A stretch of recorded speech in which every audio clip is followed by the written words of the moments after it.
A mese, ez azt hiszem alkati, tehát születési, tehát nem a környezettől, hanem a génjeimbe hordom ezt, hogy a mese.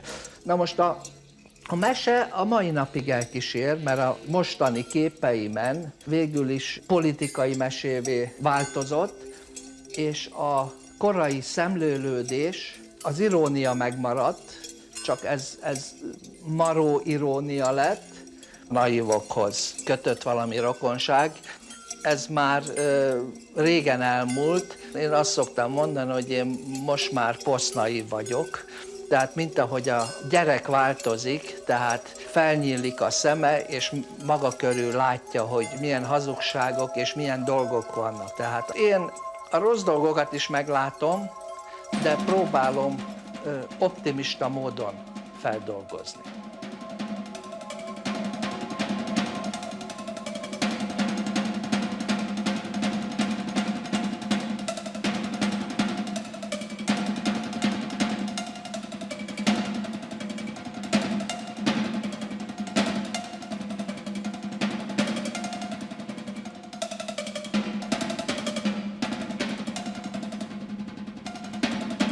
Galambos Tamás 1963-ban végezte el a képzőművészeti főiskolát.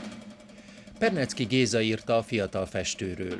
Nem Picassót és Pollockot fedezte fel, hiszen őket könnyű és divat észrevenni, hanem azokat a forrásokat, amelyek közelebb állnak egy lehetséges kelet-európai atmoszféra mesés, derűs feldolgozásához.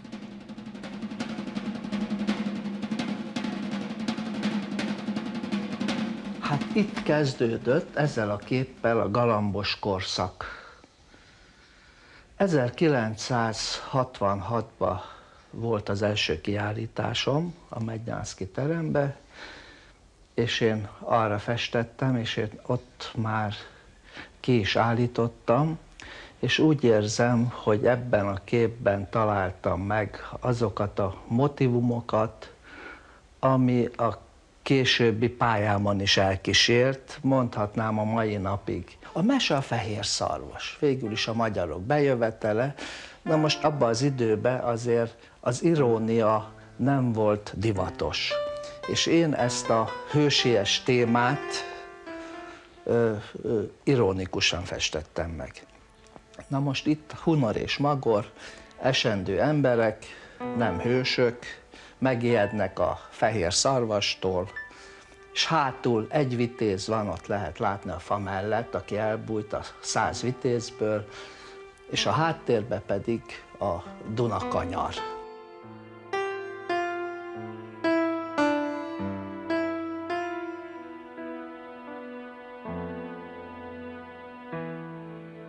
Kezdetben mondták, hogy én a naivokhoz tartozom.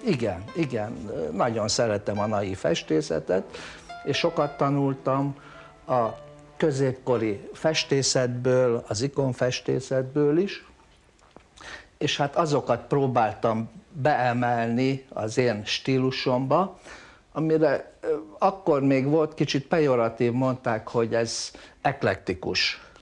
Akkor az bűn volt. Ma a legnagyobb dicséret, és ma már stílus, hogy új eklekticizmust kitalál valaki. Hát én a meséknek kerestem a változatait, és így jutottam a Bibliához, mi a legszebb mese, ami részben igaz, tulajdonképpen történelem. És próbáltam aktualizálni. Átkelés a Vörös-tengeren, 1969.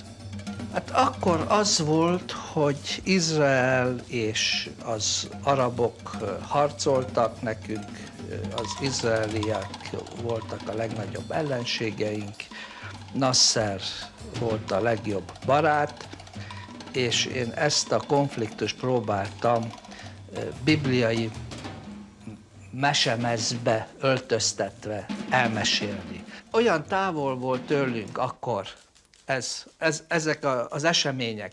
Itt csak a politológusok azok okosan és fellebezhetetlenül elmondták a véleményüket mindig, hogy kinek van igaza, és én ezt mindig úgy kétellyel fogadtam. Tehát itt az örök emberit, az emberi esendőséget, a kételj, tehát bennem mindig van egy ilyen hitetlen tamáskodás a képeimbe, hogy a dolgokat próbálom körüljárni és több oldalról megmutatni. Az alvilág is egy mese. Dante a Divina Comediában végül is az akkori filozófiát, történelmet, mindent bele dolgozott ebbe a remekműbe, és ennek én azt az epizódját festettem meg, ahol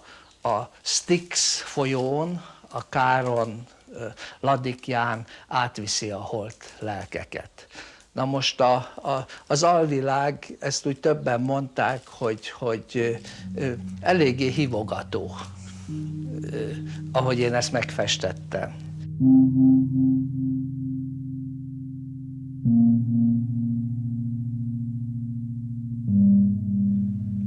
Agyaggalamblövők, 1979. Ez azért érdekes, mert én abban az időben festettem, amikor ennek tétje volt. Tehát itt voltak a szovjet felszabadító seregek, akkor még a belügyminisztérium is ereje teljében volt. Na most úgy festettem meg, hogy ezek a katonák, akik hátulról ávósoknak vagy szovjet katonáknak is látszódhatnak, ők szórakoznak és lövik végül is a békegalambokat.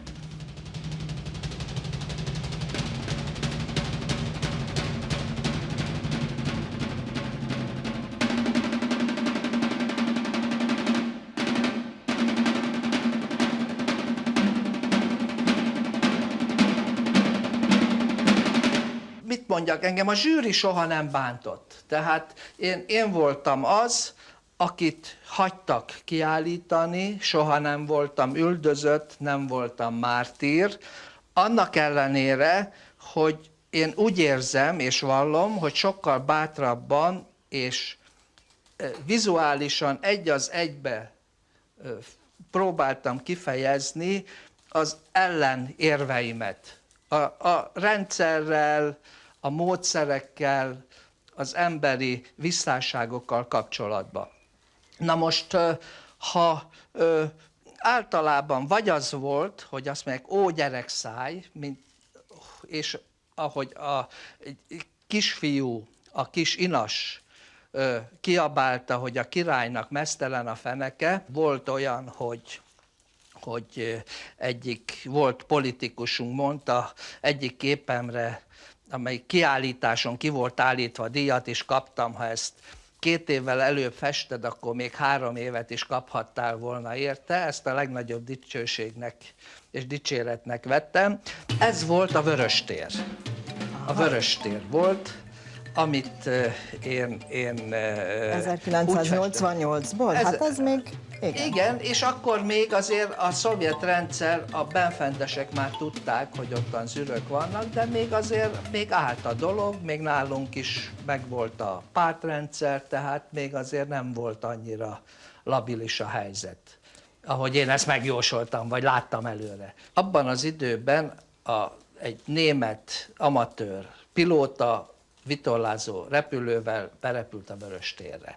Na most a szovjetek meg voltak döbbenve, hogy tudta ez a fiatalember kijátszani az ő ellenőrzésüket. A külföldiek csodálták az ő bátorságát, szóval ő hős volt. Egy kicsit áttételesen úgy festettem, mintha egy kis gyerek egy papírrepülőt bedobott volna a szovjet rendszerbe, pont a középpontba, és az ideológiát egy ilyen apróság föl tudta bomlasztani. Tehát ez egy 20. századi Jerikó volt, ahol leomlanak a falak, Kreml falának az árnyéka, az a Sztálin arcának a sziluettje. Ez is egy mese, egy 20. századi mese, de történelem is egyben. Én ezt is kicsit úgy spontán módon, gyermeki módon olvasom és nézem, és hát amit átéltem. Azt festem, ami velem történt. Mert van a Selyami lobogónkat, gyerekkoromban Egerbe jártam, az általános iskoláimat is ott végeztem, és akkor voltak a nagy felvonulások, majálisok, a májusi felvonulások.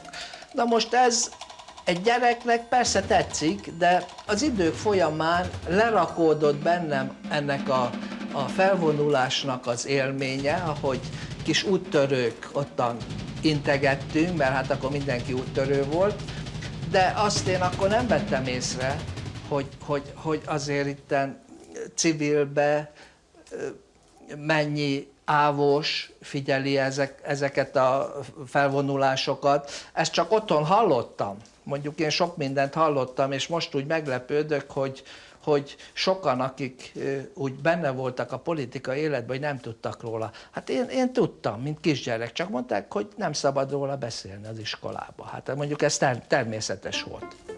Patrona Hungariae, 1985. Én úgy szerettem volna megfesteni a magyar történelmet 1848-tól, mintha a régészek, amikor leásnak, különféle rétegeket találnak, és ezek a rétegek szólnak egy-egy korról.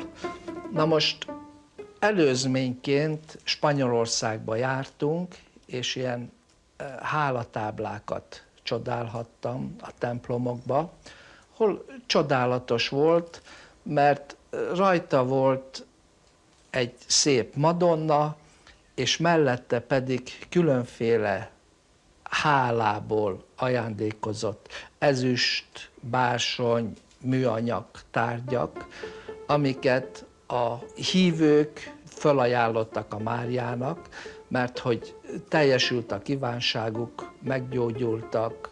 Na most ezt én szerettem volna megfesteni. Elmentem a Hadtörténeti Múzeumba, és a Nemzeti Múzeumba, és a különféle korokból igyekeztem a legjellemzőbb tárgyat megtalálni. Na most a legutolsó tárgy, amit én megfestettem 82-ben, akkor kaptuk vissza a koronát. És festettem egy levelezőlapot, ahol rajta van egy szöveg, hogy egy mama küld egy levelezőlapot az új bélyeggel, ami rajta van a visszakapott korona, és visszajön a levelezőlap, hogy a címzet ismeretlen. Ez is tipikus történelmi szituáció, mert sokan elmentek, fiatalok, elkallódtak, vagy szégyeltek hazatérni, mert nem csináltak karriert, vagy meghaltak. Szomorú témája van tulajdonképpen a Noé bárkájának 87-ből, 1987-ből. Igen, szomorú, mert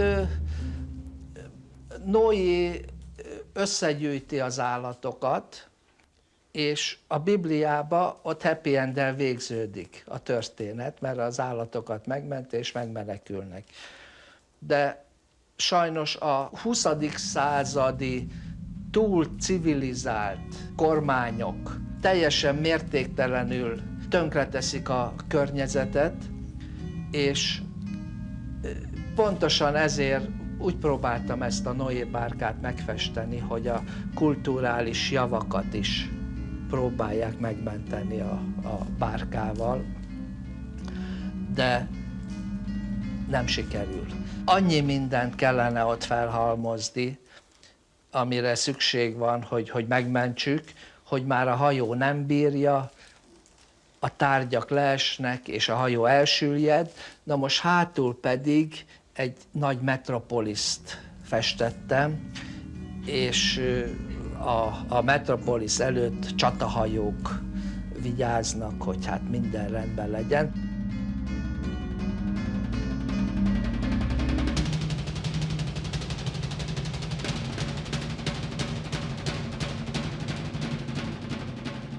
In Memoriam 1989.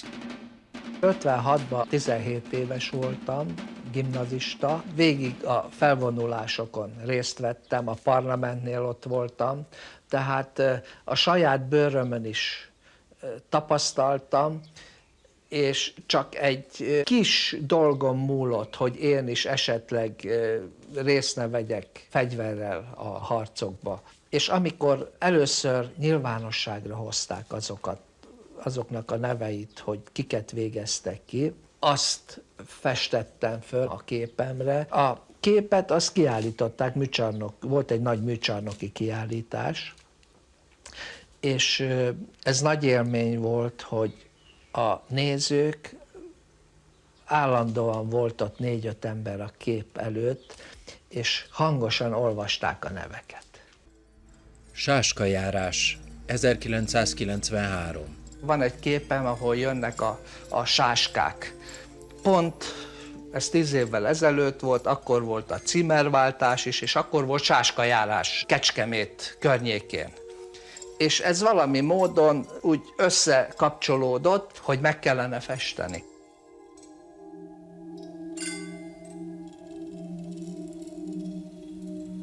Halálfejes lepkék 1996.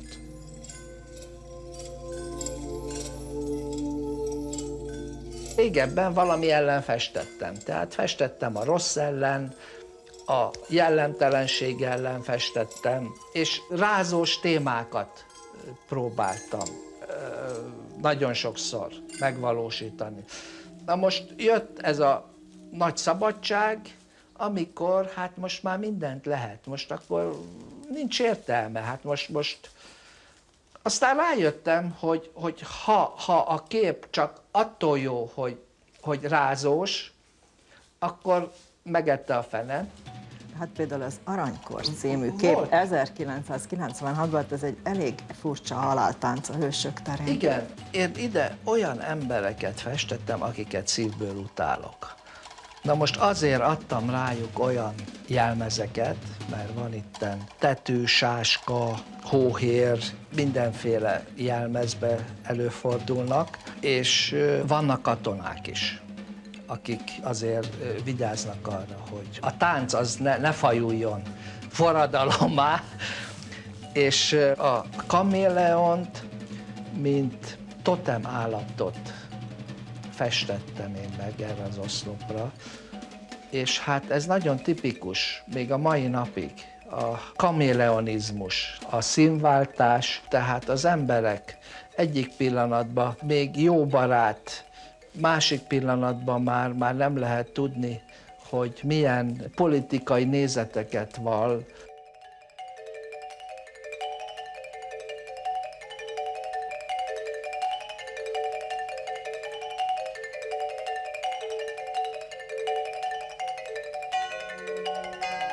Történelem 1997. Ez kicsit olyan, mint a Patrona Hungarién, hogy ott is tárgyakon keresztül a kort, itt pedig gyermekjátékokon keresztül. Tehát egy nagy leporelló, amilyen meséskönyv, széthajtható meséskönyv, amin a legrégebbi Buda ábrázolás található, azt festettem én meg. Előtte ül a Magna Mater, a nagybaba, aki uralja az egész környezetet, és különféle ólomkatonák, babák, akik a magyarok bejövetelétől egészen a Coca-Cola kultúráig rajta vannak a képen, és kronológikus sorrendben végigkövethető a magyar történelem.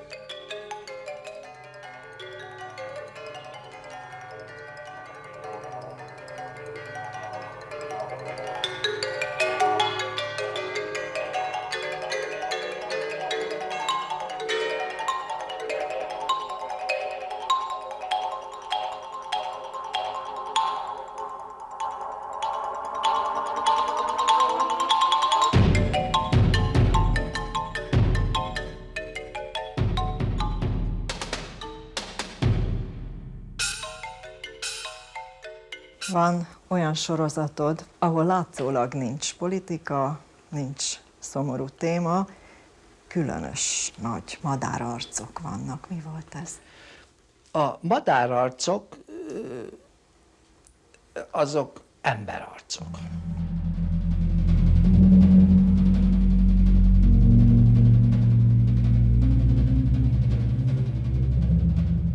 Brilliáns módon vannak megfestve, mint az összes többi képed. Fontos számodra, hogy nagyon jól legyen megfestve, úgy, mint egy flamand kismester tehette volna? Hát én vallom, és én azt mondom, hogy számomra ez egy vallás. Tehát én abban hiszek, hogy amit én létrehozok, vagy akár egy cipész, egy bútor iparos, egy bútor készítő művész az energiát hoz létre. És valami módon ez az energia, ez fönnmarad. Tehát én a szellemi teljesítmény által létrehozó energia megmaradásában hiszek.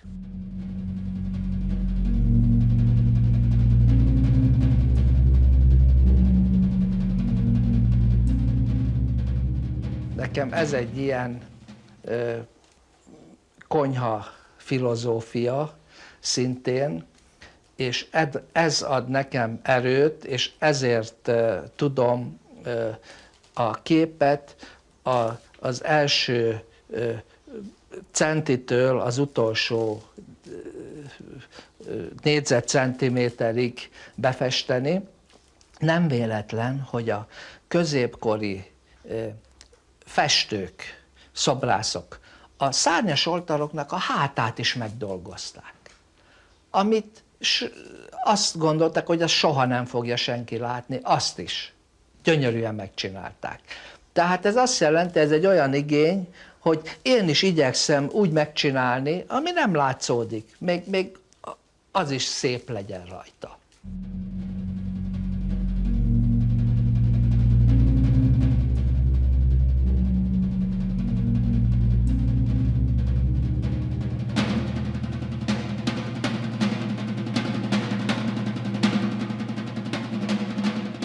Mit tudom én az ikonoknál? Volt egy közép színvonal. Azt mindenki elérte, mert a kolostorokban ott rájöttem, sorozatba csinálták az ikonokat. Egyik megfestette a szemet, a másik az arcot, amit a legjobban tudtak, és ültek, és csinálták, és hittet csinálták, és az örökké valóságnak csinálták. Na most a mai nap az ember tudja, hogy semmi sem örökké való. Most ezért nehéz.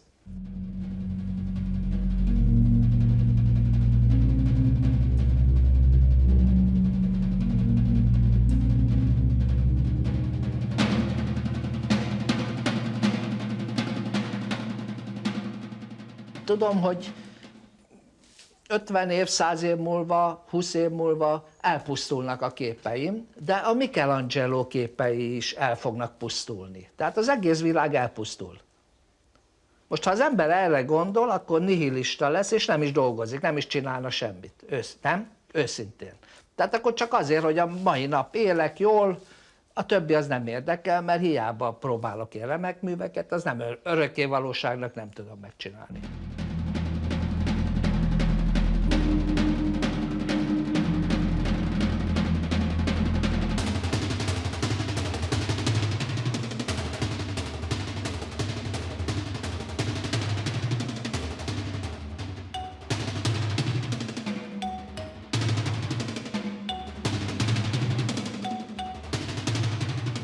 Középkori ember arra gondolt, én az örökké valóságnak dolgozom, Jézusnak a dicsőségére, ezt a Jézus nekem meghálálja halálom után, és fönnmaradnak, örökké fönnmaradnak a munkáim. Nem maradnak fönn sajnos a munkáim, viszont az energia fönnmarad.